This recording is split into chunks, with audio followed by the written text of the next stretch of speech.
All right, it's a little chilly this morning, but that's going to work good for what we're doing. Ran into friend Jeff the other night at the soil water conservation dinner, and he said, I want to see some Dutch oven stuff. And the cool temperature this morning is going to make it perfect for that. So I got to get my fire pit cleaned out a little bit from the winter, and we'll get a fire going, and then we'll go get our meat ready. We're going to do a pork roast with carrots and potatoes and onions and whatever else I can find to put in it. All those sticks and limbs that fall down through the winter that we all dread picking up in the spring, I don't mind it as much because that gives me kindling for pretty much the rest of the year.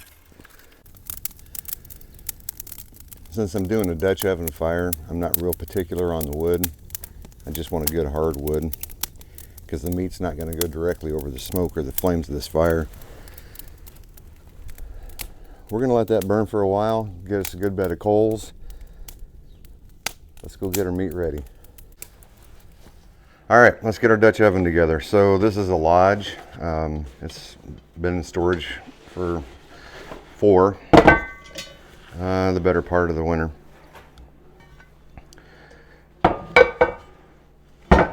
And I got a new camera phone that lets me see out there, just like the old romper, bumper, stomper, boo.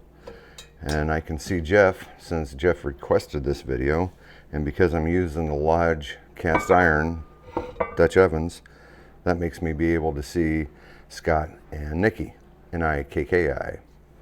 All right, we're gonna spray this down, get our trivet in there, and let's get our meat going. All right, this is my trivet. I'm gonna spray that down, put it in the bottom of the oven. That'll keep the meat off the bottom of the pan a little bit. Let's fix some pork roast, Papa C style.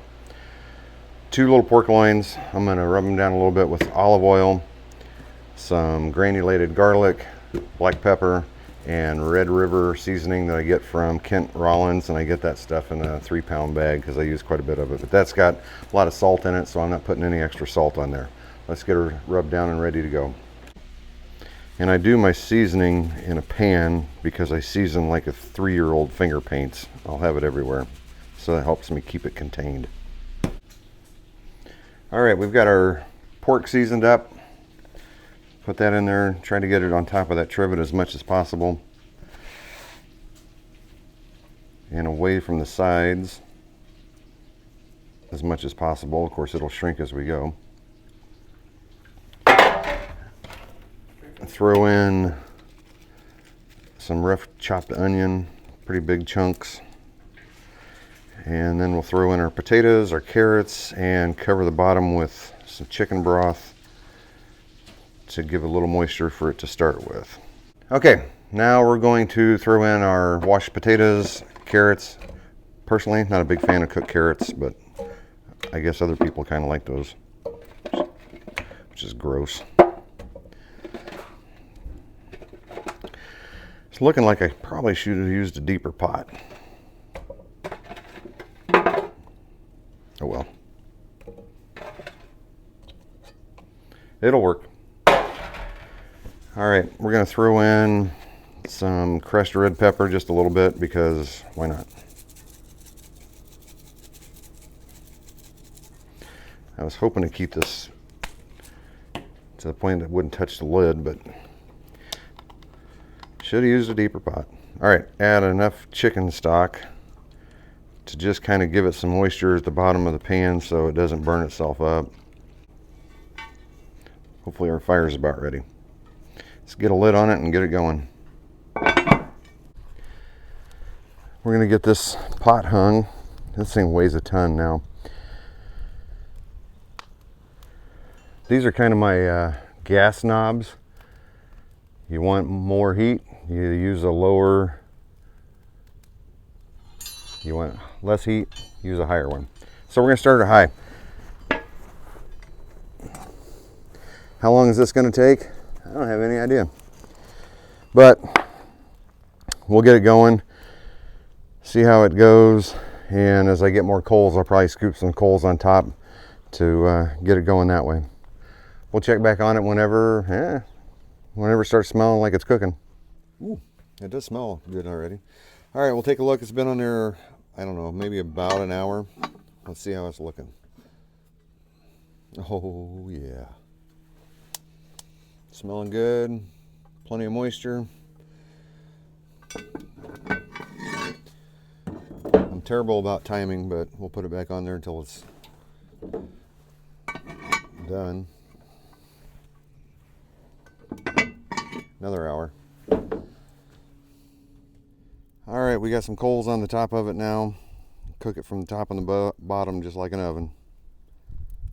You get those coals on top, that really increases the amount of heat in that pot. And you can start to see the steam coming out of there on the sides. And it's smelling good. All right, how do you know when it's done? It's done when I say it's done. We're gonna take a look and see. Look at my magic camera again, and I see Dan, and I see Christy, and I see Linda. And this is smelling done. It's been on there for a while. Let's pull the lid off and see where we're at. If you're doing Dutch oven cooking, don't mind a little ash in your food. It's just bound to happen. Oh yeah. She's done.